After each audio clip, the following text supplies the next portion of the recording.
Hello, everyone. Welcome back to another episode of Sober Yoga Girl podcast. I'm so excited to be sitting here today with Crystal Nicholson. She's also been sober for 3 years, and we met when I was back in London this summer. And she and I have been I would say, connected by a few degrees of separation because your name keeps coming up with our mutual friends, Matt and Carolyn and Be Sober and blah, blah, blah. And so when we met in London, I thought you would be an amazing guest on the show. And Crystal is also a yoga teacher. She just launched Sober Flow retreats, which are going to be retreats based in the UK. So I'm just so excited to hear more about your story. So welcome, Crystal. Thank you. Thank you for having me. Yeah, exciting stuff. Yeah. So I was wondering if you could give us some context into your journey. What was your drinking like and what was your life like before you got sober?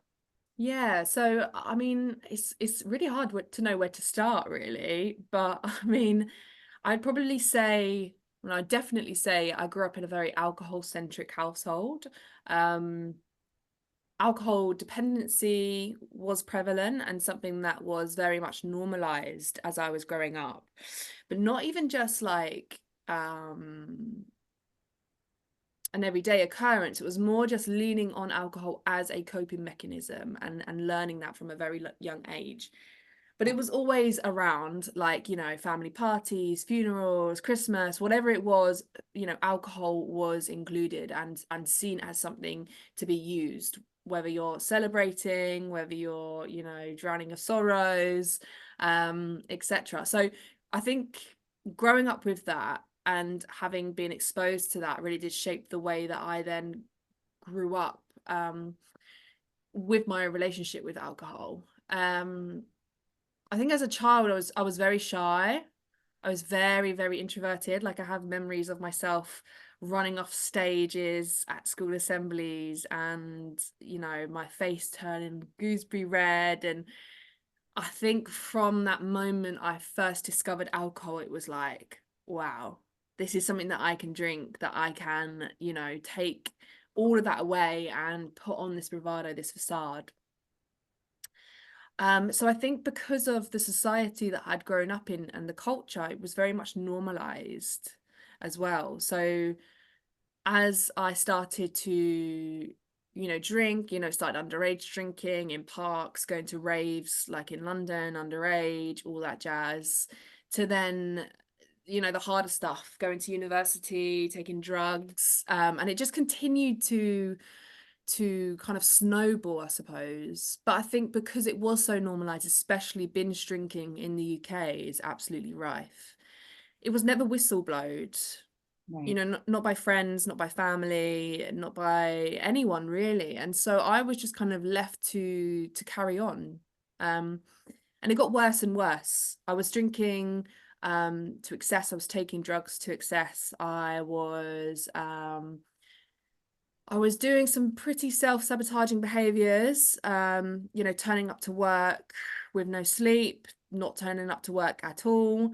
But I always seemed to kind of get myself through it. And it wasn't until I started therapy, because when I was around maybe my early 20s, I'm 29 now, is when I really started to explore my relationship with alcohol and started to think about its effect on me, because I was really anxious and depressed. So I would use alcohol, and drugs as a shield, as a mask. I'd go out to feel something, to feel confident, to feel free. But I think underneath it all, I was actually in a lot of pain. You probably know what it's like when you first stop drinking, you kind of have to really dig up all of the crap that you've been kind of suppressing down. And it wasn't until, yeah, I started therapy and I started to, have conversations with my therapist about alcohol. And she'd said, we've been in therapy for about a year now, and you never mentioned alcohol dependence was in your family. And I thought, well, I just didn't think it was important to mention. And she said, okay. So we started to explore that a little bit more and started to explore my relationship with it. And she was the first person to actually sort of whistleblow it and say, have you ever thought about trying to moderate? And for me, that was a real turning point. And moderation, I mean, it just wasn't really in my vocabulary. I didn't know what moderation was. I remember I used to like manage a pub in London, and I used to watch people on a Sunday go for their roast and have like 1 pint, and I'd be like, what is the point? It was like that problematic. So yeah, once we started to explore that is when the real kind of change began to happen. Wow. Yeah. That's so funny that the word moderate, like, I don't think it was in my vocabulary either until I entered the sober world and I started hear it being like, hear it being tossed around. I don't think it was ever something that I considered. Yeah, no, it's like moderation. How do you spell that? So, okay, so when you quit drinking, was that so? Okay, you're 3 years sober now. Was that the first time you had quit? Had you like tried before? And did you plan on doing it long term? Like, talk me through like that. Yeah, so I was no, it definitely didn't happen first like straight away. I feel like it never does. I'm slowly starting to learn. The more and more people that I talk to, you kind of have to go on your own divine path and your own divine timing. And if you keep getting pulled back, it's because you're not ready. But for me, yeah, I started to explore the sober world, online, started to look at, discovered Sober Girl Society, a really great community in England, offering sort of online and in-person support.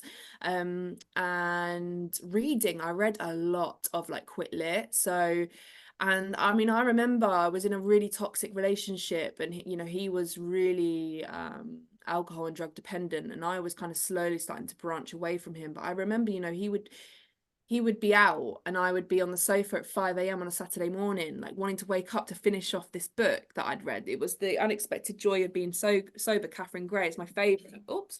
And I just remember thinking, wow, this is so bloody relatable, and this is really showing me that there's another way.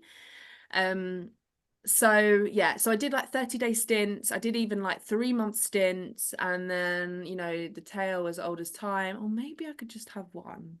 Mm, Maybe I could just go to that pub with that old friend and just have one. Okay, I can have one. Maybe I could have two. And then like mm, 3 for me was the magic number. As soon as I had 3 pints, it was just like from 0 to 100.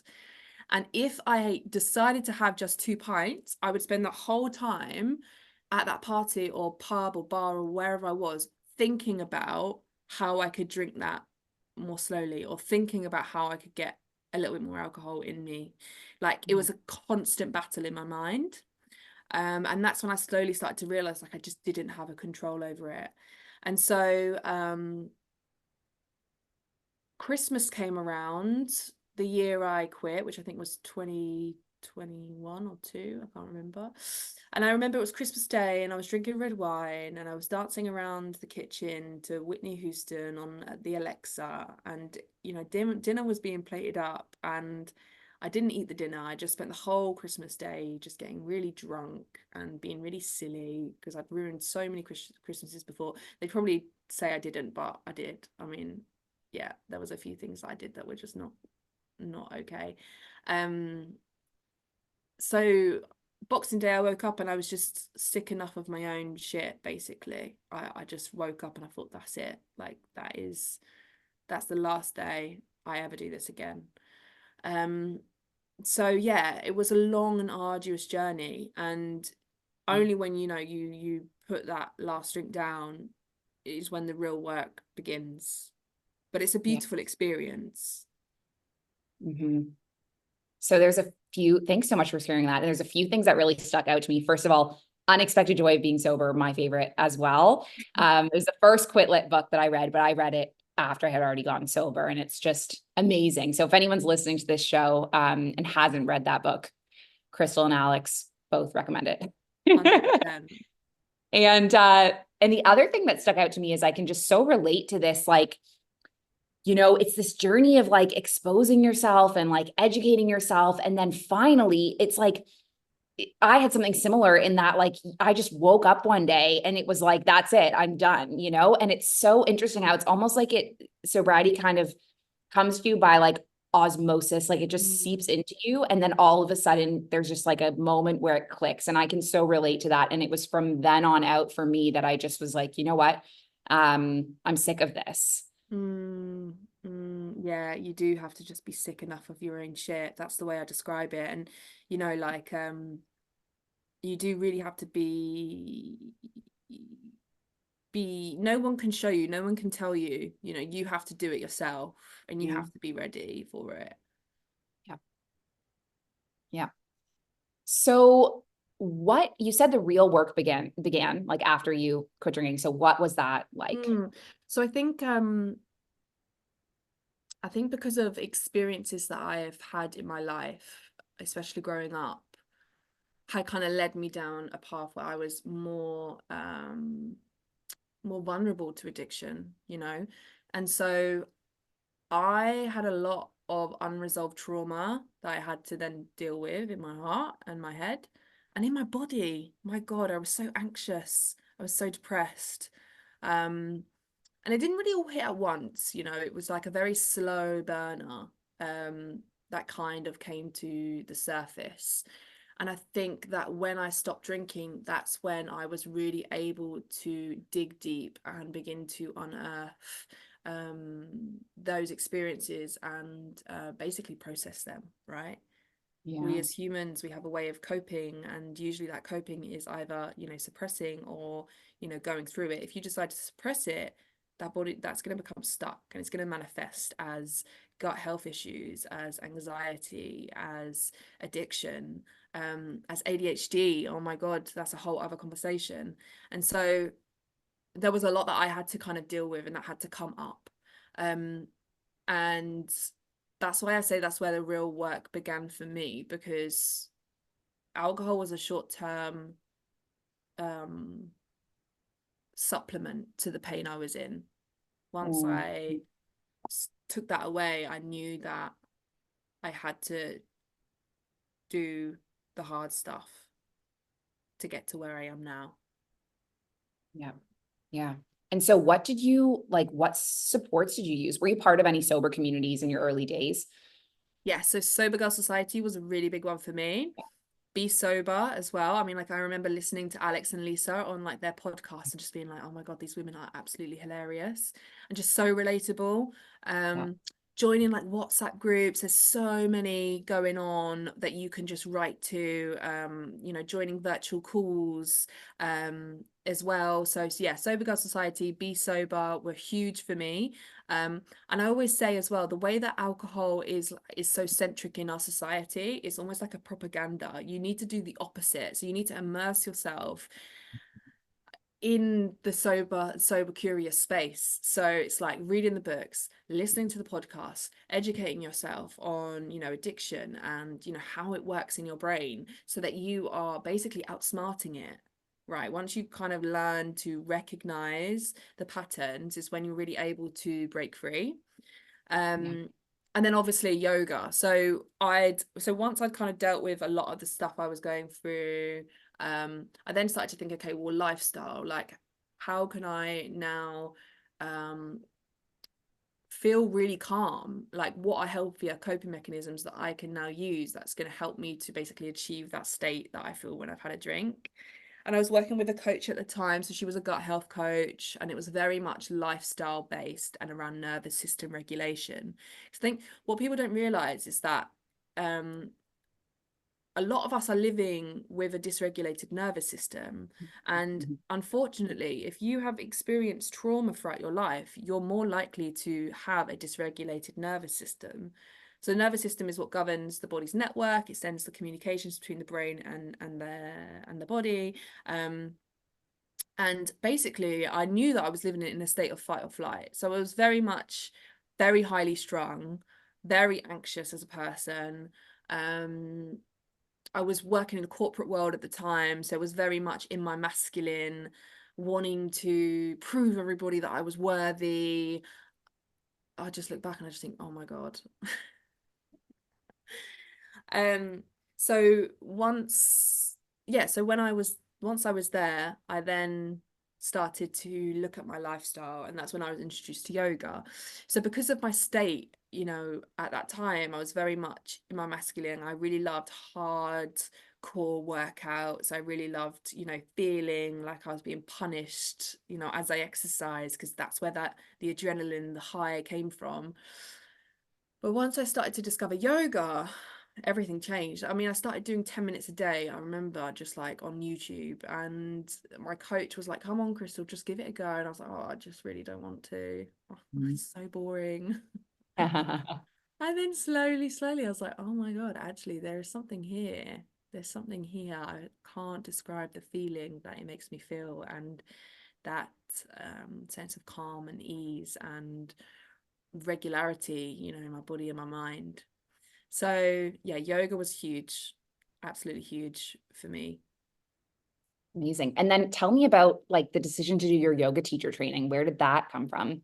Yeah, so the more I focused on, like the self-development and the clearing out, the shedding, the letting go, of kind of this old life, this past self, I then started to look at like what I had around me and realized that the job I was in, I wasn't very happy. Like, yes, I'd climbed the ladder, I'd gotten the job that like, I wanted basically.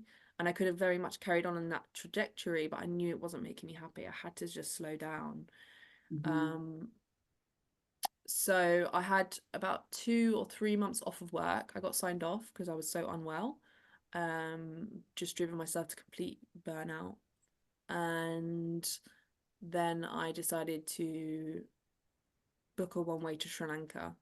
Um, and that was following a breathwork journey. So it was a conscious connected breathwork journey, which I did with a woman called the Empowerment Queen. And it was my first experience really of anything like that. So I really had no idea what to expect, but it was completely transformative. I released a lot in my body, like energetically, but also realized that actually what I really wanted was to travel, to go away, is to experience a new culture, and just be with myself, and step into my authenticity. Because I think once our mind quietens, once we take everything around us away, is when we're really able to listen into what it is that we want and need. So that's what I did. I just booked a one way to Sri Lanka. When was spending a lot of time in the mountains, just practicing yoga every day. And I met an amazing Israeli woman who inspired me so much. And she said, "I think you really have a story to tell here. You should do a yoga teacher training." Um, so I thought about it, and I looked online, and there was one starting in 1 week in Sri Lanka. So I just applied and just went for it. I had no idea what to expect, but it was all very much intuitively led. And yeah, so here I am now. So when I first qualified, it was very much, okay, what am I going to do now? What's my niche? There's so many yoga teachers out there. What is it that I wanted to do? What was my story? And I was a little bit resistant in blending the sober stuff in with it, but I think that was probably my own guard that I had around my story and sharing it, because there's a lot of vulnerability involved in the space. You probably know what it's like. Um, but the more I was realizing that there was a calling for it, so I slowly started to volunteer for Be Sober. So I'm the Be Sober Kent ambassador, which means I represent Be Sober in the Kent district. So it means anyone in Kent who's interested in becoming a member or joining meetups or online calls, they can, at a donation. And then from then it was just like a ripple effect. I started doing some yoga events, started to branch out a little bit further, and just connecting and drawing people together who were interested in an alcohol-free lifestyle. And yeah, then Sober Flow Retreats was birthed. I just knew that there was something it was something that I wanted to create. And it took a long time for me to get to this point where I knew this is what I wanted to do. But it just makes sense. Like, community for me has been the most important thing in my journey, and the support that I've had, online joining communities with people that you've not even met, but they feel like family. The WhatsApp groups. I wouldn't have been able to be where I am now without that. And it's always been one of my core values. Even when, I was growing up, I was always really big on community and that bringing people together aspect. And especially in a world that's more disconnected now than ever before, it's what's needed the most.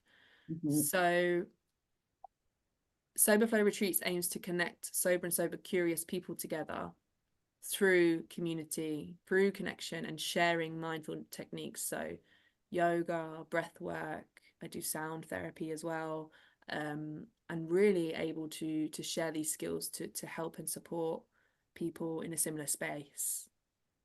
That's amazing. That's so awesome. And I Thank know you. a lot of people, like I know Matt told me that he did breath work with you recently, Sober Yoga Dad, and Carolyn told me that you teach yoga for Be Sober. So I know that you're doing a lot of work in this area already, and people speak really highly of your classes and sessions with you. So I know the retreats will be amazing. I'm excited. So do Yeah. you have any of are the Sober Flow retreats, like, is there any dates yet coming up that people could sign up for? Yes, so we have the official launch on the 13th of October. It's going to be in Margate in Kent, and it's going to be a half-day reset and renew retreat, looking at a sharing circle, some expansive journaling techniques, breath work, and sound. So I'm really trying to ensure that inclusivity is one of the biggest values with Sober Flow retreats. I don't want it to become an exclusive space. So there are like pay scales, for example, people can pay what they That's great. can. Yeah, and also I'm really big on like the type of language that I'm using in the Sober Flow retreats to ensure that it is mindful of those who are just dipping their toe in, into like the wellness and spiritual space. I don't want to scare them off in the first instance. So yeah, really excited and encouraging anybody who's interested in getting involved or dipping their toe into mindfulness to come along. Yeah, amazing. Oh, that's awesome. And I know when I was in London, you invited me to join one of your sessions, but I did not realize that the UK is like a lot bigger than I thought. Like in my head, I thought it was like this tiny little island where you all were like together. And then I got there, I was like, oh, places are like actually far. Yeah, I did think it was a bit ambitious, but yeah, I mean, I was like, I'm gonna go to Margate in the morning, and then there was somewhere else, Leamington. Is so that the yes, place? you were going to go from London to Margate and then Margate to Leamington, which is like the middle of England. I'm in the south. I was like, wow, she's really ambitious. And then I was gonna fly that night back to Bali. And then as the week progressed, I realized like even getting around London took like an hour itself. And then as the week progressed, I was like, this is not on. Like, but next time I come to London when I'm not like chasing Taylor and I can actually kind of map out a proper visit with people, I would 100% love to come. I would love Yeah. to experience what you're doing and experience your community, because it just seems, from what I see on Instagram and what I hear from you, it just looks amazing. Oh, thank you so much. Yeah, I'm super excited. So on this episode link, I'll post a link to everything you're doing. So if anyone's listening and they're curious about joining up with Sober Flow retreats or just connecting with Crystal, I'm going to put that all in the show notes. And I'm just wondering, I have one last question for you, which is if you had any advice for someone who is just dipping their toes into sober curiosity, they want to explore it, maybe they want to go alcohol free, what advice would you give them? Yeah, so I think going against the grain is always going to be hard. You're going to be surrounded by people who are going to tell you that what you're doing is not the right path or it's new to them, so it's a little bit alien. That doesn't necessarily mean that it's not the right path. And seek support outside of your immediate network. You'll be surprised at how much connection can be made online and virtually. So yeah, connection, community, support, number one, 100%. Reach out, speak to people, start to engage. Don't be afraid. I know it's hard when you're meeting new people, but everybody's in the same space. And it's almost like this unspoken bond and connection between sober and sober curious people. Like I can't explain it. It's almost like it's it's not like we're another species, but it's like, oh, you're sober. Oh, okay, yeah, you get it. Or like you're sober It's curious. so Oh, true. yeah, you get it. So it's that, yeah, it's that connection that's already there. It already exists. Totally. Totally. Oh, beautiful. Crystal, this was awesome. Thank you so much for taking time to be on the show. And Thank you. I think we're going to meet again soon. I have a feeling. Yes, I would love that. Mhm. All right. Take care. Thank you. Bye.